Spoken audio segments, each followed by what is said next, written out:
Hey, salut, de retour. Alors me voilà dans ma chambre d'hôpital, enfin, avec une belle vue sur les bâtiments haussmanniens. Donc du coup, voilà, je me suis tout habillé, j'ai mis mes petits chaussons en papier. On m'a donné un peignoir, le bonnet pour les cheveux, j'ai une blouse en dessous et puis j'ai une culotte en papier aussi. Et là, bah, c'est du coup ma chambre, comme vous la voyez.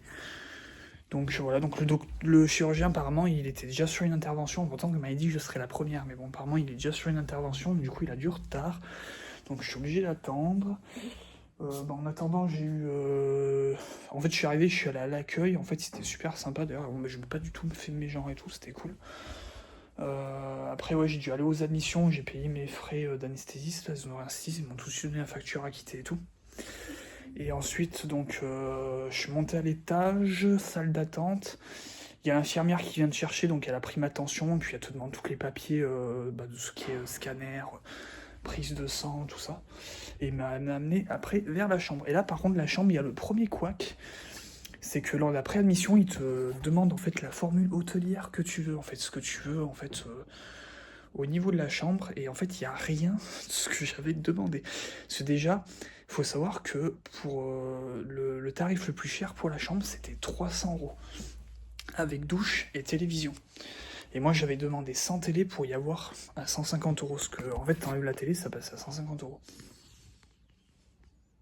Il y a une télé, je voulais pas la télé. Et le pire du pire, c'est pour ça que là, dès qu'ils vont revenir, je vais leur demander, je sais pas comment on va faire. Parce que la meuf, elle m'a dit de mettre mes affaires et tout, de ranger mes affaires, parce que c'était ma chambre, donc j'ai commencé à ranger mes affaires. Mais pire du pire, c'est que demain, je suis censé, en me réveillant, prendre une douche et changer mes pansements.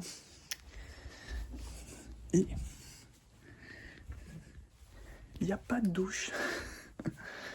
Il n'y a pas du tout de douche, donc du coup, je sais pas comment je vais faire.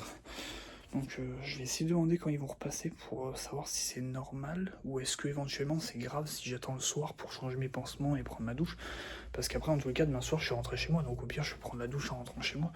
Quelque part, j'avoue que ça me ferait même plus kiffer de pouvoir vite me préparer demain, vite partir et de prendre ma douche en rentrant. Mais bon, le truc, c'est que j'arrive pas chez moi avant 6h30 demain soir, donc faut que je demande si c'est bon, quoi. Mais ouais, à voir. Bah, du coup, je vais demander quand l'infirmière elle va repasser. Je verrai bien. J'essaierai de demander sinon au chirurgien. Donc voilà. Bon bah j'ai pas grand chose de plus à dire. En attendant, j'attends le chirurgien, puis je vous reprends cet après-midi dès que je serai réveillé pour vous montrer un petit peu le résultat. Voilà. Tchuss.